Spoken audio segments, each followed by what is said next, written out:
Terriers took care of business here at home at the Pope Physical Education Center. 63-47 was our final score. I'm here standing by post-game with Gregory, Alcal, and Greg. The team is looking pretty nice as of late. Yep. What's changed for this squad since the beginning of the year? Well, I think the changes for the squad is basically effort level, and I think it's the fact that there are 5 newcomers on this team. Early in the season, they got to an 0-5 start, and recently in their last 10 games, they're 8-2. So I think early in the season, they weren't really familiar with each other, and all the newcomers there, even though they have veterans, they did struggle. And I think one of the things that goes unnoticed is the fact that they did play 2 big schools in Rutgers and Georgetown early, and they lost those games, but they were really close games. They were in it thick. They were in it going down to the stretch. So I think the fact that they were able to play with those big teams did a lot for their confidence going forward. And now they're on an 8-2 stretch, and they got the win here today. So they're definitely going places. And one of the reasons why the Terriers picked up this big victory here tonight was, you could kind of say that there were some other younger players that played a role in this victory, but you could look at Jalen Cannon's performance. Yeah. He's pretty much doing a pretty solid job for this squad as the season progresses. What has he done to make sure that this team succeeds? I think the best thing that Jalen actually did, especially throughout the tough stretch early in the season during that 0-5 stretch, is the fact that he's probably been the most consistent player on this team.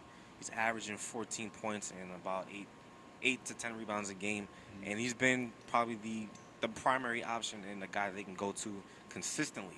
So I think that's one of the reasons why that Jalen's been able to have his performances, is because in the stretch where they're losing, a lot of times players aren't able to adjust, and they don't react well to like a losing streak like that. So the fact that he's been consistent, they're helping the Terriers to reap the benefits of it. And I think another thing that goes without saying is with their win today, the defense level. We talked about how what did they do to change their season around.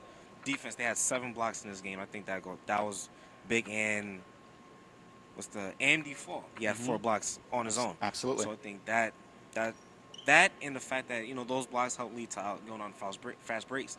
They out-rebounded Bryant by I think 9 rebounds. Terriers had 39 rebounds and Bryant had 30. So I think that goes a long way too.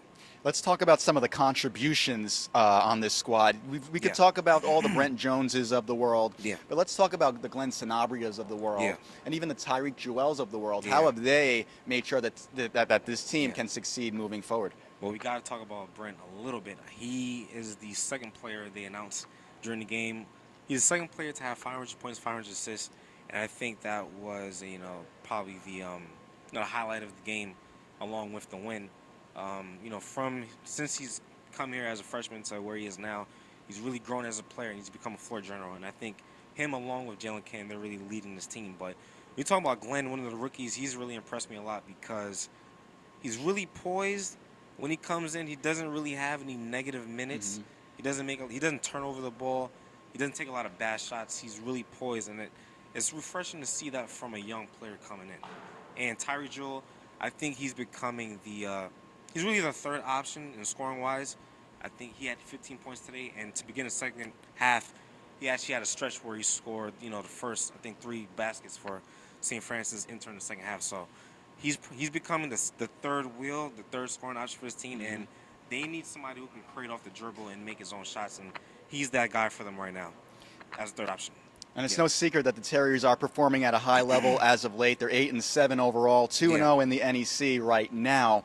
What is left for this squad to kind of shape things up a little bit and hopefully get better as the season moves along? Well, it's funny. When they had that 0-5 stretch where they were losing games consistently, I really thought that the fact that they were ranked first was in the preseason AP poll by the coaches. I thought that was a problem, something that they wouldn't be able to react to well. But times have changed. They are 8-2 in their last 10 games, so that's helping right now. But I think the main thing they have to do right now is continue the defensive pressure.